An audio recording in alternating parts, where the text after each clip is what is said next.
عظیم مرتبے اور بقیہ صحابہ کرام پر آپ کی فضیلت پر دلالت کرتی ہے، آپ کی فضیلت کو ظاہر کرتی ہے۔ دیگر صحابہ کرام حالات کی ناسازی کی وجہ سے ہجرت کر گئے، جبکہ حضرت ابوبکر صدیق نے شدید خوف اور انتہائی خطرناک صورتحال کے باوجود حضور صلی اللہ علیہ وسلم کا قرب نہ چھوڑا، بلکہ صبر اور استقامت کے ساتھ رسول اللہ صلی اللہ علیہ وسلم کی بارگاہ میں حاضر رہے اور رسول اللہ صلی اللہ علیہ وسلم کی خدمت میں مصروف رہے۔ آپ سوچیں، کفار ایسے سخت پلان بنا چکے ہیں اور ہر قبیلے نے پلان بنایا ہوا ہے لڑنے کے لیے، اور آخری حد تک اب انہوں نے جو قبیلوں کے سردار ہیں، ابو جہل، عتبہ، شیبہ، سب نے اب آخری فیصلہ کیا ہوا ہے کہ بھئی ہم نے ان کو شہید کرنا ہے۔ اس وقت نبی پاک صلی اللہ علیہ وسلم نے صحابہ کچھ کو حکم دیا کہ تم حبشہ کی طرف ہجرت کر جاؤ، اور پھر صدیق، باقی صحابہ چلے گئے، صدیق اکبر پھر بھی ساتھ رہے، رسول اللہ کا ساتھ نہ چھوڑا۔ حضرت ابوبکر صدیق سفر و حضر میں رسول انور صلی اللہ علیہ وسلم کی بارگاہ میں حاضر رہتے، بلکہ اس کا التزام فرماتے تھے۔ یہ آپ رضی اللہ عنہ کے سچے عشق رسول کی دلیل ہے، آپ کو رسول اللہ سے سچی محبت تھی۔ آپ نے غار ثور میں رسول اللہ صلی اللہ علیہ وسلم کی انسیت کا شرف پایا اور اپنی جان قربان کرنے کی سعادت پائی۔ سبحان اللہ، کہ 3 دن مسلسل، 3 دن اور 3 رات رسول اللہ صلی اللہ علیہ وسلم کے چہرے اقدس کو دیکھتے رہے، یہ بہت بڑی سعادت تھی۔ ایک طرف آپ یہ سوچیں، وہ رسول جس کا پہلے سے یہودی عیسائی انتظار کر رہے تھے، نبی آخر الزماں کا آپ سے پہلے طبہ بادشاہ شاہ یمن، وہ آیا تھا حضرت ایوب انصاری کے خاندان کو، وہ اپنا خط لکھ کے دے کے گیا تھا کہ جب نبی آخر الزماں آئے میرا خط ان کو دے دینا۔ رسول اللہ کی جب اونٹنی مدینہ میں آئی تو ایوب انصاری کے گھر پہ آ کر رکی، اس کی وجہ یہی تھی۔ مطلب اتنی بڑی شان والا نبی اور اس صدیق اکبر کو وہ شرف ملا کہ 3 دن مسلسل رسول اللہ صلی اللہ علیہ وسلم کو دیکھتے رہے، آپ کا قرب پایا۔ اللہ تعالیٰ نے اپنے حبیب صلی اللہ علیہ وسلم کا ثانی فرمایا، حضور کے بعد جس کا سب سے پہلا نمبر ہے وہ صدیق اکبر ہے۔ حضور کے بعد سب سے پہلا جس کا نمبر ہے وہ صدیق اکبر ہے۔ اہل تشیع حضرت علی رضی اللہ عنہ کو ٹھہراتے ہیں۔ اچھا، ابھی آج کل نیٹ پہ ایک شیعہ ہے، وہ یوٹیوب پہ بیان ریکارڈ کرتا ہے، حسن اللہ یاری، رافضی شیعہ ہے۔ قرآن پاک کی جتنی آیاتیں میں نے اس کے بیان سنے، جتنی آیاتیں اللہ پاک نے کچھ صحابہ کے بارے میں فرمایا، کچھ مسلمانوں کے بارے میں فرمایا، جتنی فضیلت کی آیاتیں ہیں وہ ان سب آیاتوں کو اٹھا کے اہل بیت پہ فٹ کرتا ہے، تفسیر بر رائے کرتا ہے، جو کہ حرام ہے، غلط کام کرتا ہے، اور صدیق اکبر فاروق اعظم کی تکفیر کرتا ہے۔ تو اچھا، اہل سنت کے نزدیک سب سے پہلے بڑا رتبہ صدیق اکبر کا ہے تمام صحابہ میں، تو اہل تشیع حضرت علی رضی اللہ عنہ کو ٹھہراتے ہیں۔ اہل تشیعوں کا ویسے ہی سب کچھ وہ غلط ہے، تو اب اس معاملے میں بھی وہ غلط ہے۔ اس کے علاوہ اور بھی کئی مقامات پر حضرت ابوبکر صدیق نے حضور کا ثانی یعنی دوسرے نمبر پر ہونے کا شرف پایا، جن میں سے ایک یہ ہے کہ آپ صلی اللہ علیہ وسلم کے پہلو میں تدفین کی وجہ سے قیامت تک ثانیت سے مشرف ہوئے۔ پہلے نبی پاک قبر مبارک میں تشریف لے گئے، پھر آپ کے بعد دوسرے نمبر پہ صدیق اکبر۔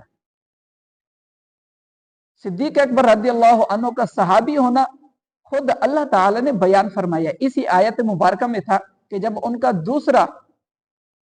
ان 2 میں سے دوسرا ان کے ساتھ تھا۔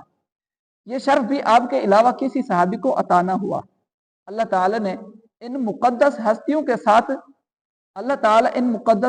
ساتھ تھا، تو جس کے ساتھ اللہ تعالیٰ ہو یہ اس کے دوسروں سے افضل ہونے کی دلیل ہے۔ اللہ تعالیٰ کا خصوصیت کے ساتھ حضرت ابوبکر صدیق پر سکینہ نازل فرمانا بھی ان کی فضیلت کی دلیل ہے۔ حضرت عمر فاروق اعظم رضی اللہ عنہ کی تمنا، امیر المومنین حضرت عمر فاروق رضی اللہ عنہ ایک مرتبہ آپ کے سامنے خلیفہ اول صدیق اکبر رضی اللہ عنہ کا تذکرہ ہوا، تو آپ نے فرمایا، میری تمنا ہے کاش میرے سارے اعمال حضرت ابوبکر کے دنوں میں سے ایک دن اور راتوں میں سے ایک رات کے عمل کے برابر ہوتے ہیں۔ کیا فرمایا؟ اے کاش میرے تمام اعمال صدیق اکبر کے ایک دن اور ایک رات کے برابر ہوتے ہیں۔ ان کی ایک رات وہ کہ جس میں آپ رضی اللہ عنہ نے رسول اللہ صلی اللہ علیہ وسلم کے ساتھ غار کی طرف سفر کیا، اور جب وہ دونوں غار تک پہنچے تو صدیق اکبر نے عرض کی، یا رسول اللہ صلی اللہ علیہ وسلم، اللہ کی قسم آپ سے پہلے غار میں جاؤں گا، تاکہ اس میں کوئی تکلیف دہ چیز ہو تو اس کی اذیت آپ کی بجائے مجھے پہنچے۔ جب حضرت ابوبکر صدیق غار میں داخل ہوئے تو آپ نے اس میں سوراخ دیکھے، آپ نے اپنی چادر کے ٹکڑے کر کے ان سوراخوں کو بند کیا، وہ دو سوراخ باقی رہ گئے، تو وہاں اپنے پاؤں مبارک رکھ دیے۔ اس کے بعد رسول اللہ صلی اللہ علیہ وسلم سے عرض کی، یا رسول اللہ اب تشریف لے آئیے۔ نبی کریم صلی اللہ علیہ وسلم غار میں تشریف لائے، اور آپ صلی اللہ علیہ وسلم نے صدیق اکبر کی گود میں اپنے سر انور کو رکھ دیا اور آرام فرمانے لگے۔ اتنے میں سوراخ میں سے کسی چیز نے حضرت ابوبکر صدیق کے پاؤں کو ڈس لیا۔ آپ نے اس خوف سے حرکت نہ کی کہ کہیں رسول اللہ صلی اللہ علیہ وسلم نیند سے بیدار نہ ہو جائے، آپ کے آرام میں خلل نہ آئے۔ لیکن تکلیف کی شدت سے نکلنے والے چند آنسو، اتنی تکلیف ہے کہ ایک بڑے آدمی کے آنسو نکلے، بچہ تو ہوتا ہے جلدی آنسو آ جاتے ہیں، ایک سمجھدار بردبار آدمی اتنا جلدی تھوڑی اس کے آنسو آ جاتے ہیں، تکلیف اتنی زیادہ تھی کہ آنسو نکل آئے۔ نبی کریم صلی اللہ علیہ وسلم کے چہرے اقدس پر وہ آنسو گرے تو آپ صلی اللہ علیہ وسلم بیدار ہوئے، ارشاد فرمائے، ابو بکر کیا ہوا؟ عرض کی، میرے ماں باپ آپ پر فدا ہوں یا رسول اللہ، مجھے کسی چیز نے ڈس لیا۔ حالانکہ وہ آج کے زمانے میں ہم ایک مثال دیکھیں، کسی کو تھوڑی سی تکلیف ہو نا، بندہ کیا کرتا ہے، فوراً کرانے لگتا ہے، چیخنے لگتا ہے، اور فوراً ہی ادھر ادھر ہو جاتا ہے، اور کوئی پوچھے نا بھی کیا ہوا، فوراً کہے گا بھی مجھے فلاں چیز نے ڈس لیا۔ صدیق اکبر نے ایسے نہیں کیا، بلکہ پہلے کیا کہا، یا رسول اللہ میرے ماں باپ آپ پر فدا، میں فدا آپ پر، مجھے کسی چیز نے ڈس لیا۔ پہلے اپنی محبت کا، اپنے شوق کا اظہار فرمایا، میرے ماں باپ آپ پر فدا۔ سرکار دو عالم صلی اللہ علیہ وسلم نے اپنا لعاب دہن اس جگہ پر لگا دیا تو اسی وقت ساری تکلیف ختم ہو گئی۔ یہ رسول اللہ صلی اللہ علیہ وسلم کے لعاب دہن کی برکت تھی۔ بعد میں یہی ڈنک آپ رضی اللہ عنہ کی وفات کا سبب بنا، اور ان کا دن وہ کہ جب حضور صلی اللہ علیہ وسلم کے وصال ظاہری کے بعد عرب کے چند قبیلے مرتد ہو گئے۔ عرب کے چند قبیلے، صدیق حضرت عمر فاروق فرماتے ہیں، صدیق اکبر کی ایک رات تو وہ جو غار ثور والی تھی، دوسرا وہ دن جو رسول اللہ صلی اللہ علیہ وسلم دنیا سے گئے، تو اب پیچھے چند قبیلے عرب کے مرتد ہو گئے، یعنی واپس کافر ہو گئے۔ واپس کیا ہو گئے؟ کافر ہو گئے، اور زکوٰۃ دینے سے انہوں نے انکار کر دیا۔ تو آپ رضی اللہ عنہ نے فرمایا، اگر انہوں نے زکوٰۃ کے مال کی ایک رسی بھی روکی تو میں ان کے خلاف جہاد کروں گا۔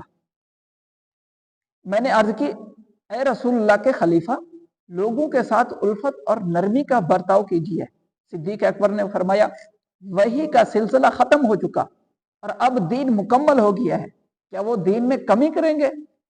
حالانکہ میں ابھی زندہ ہوں۔ سبحان اللہ، کیا فرمایا؟ کیا وہ دین میں کمی کریں گے حالانکہ میں ابھی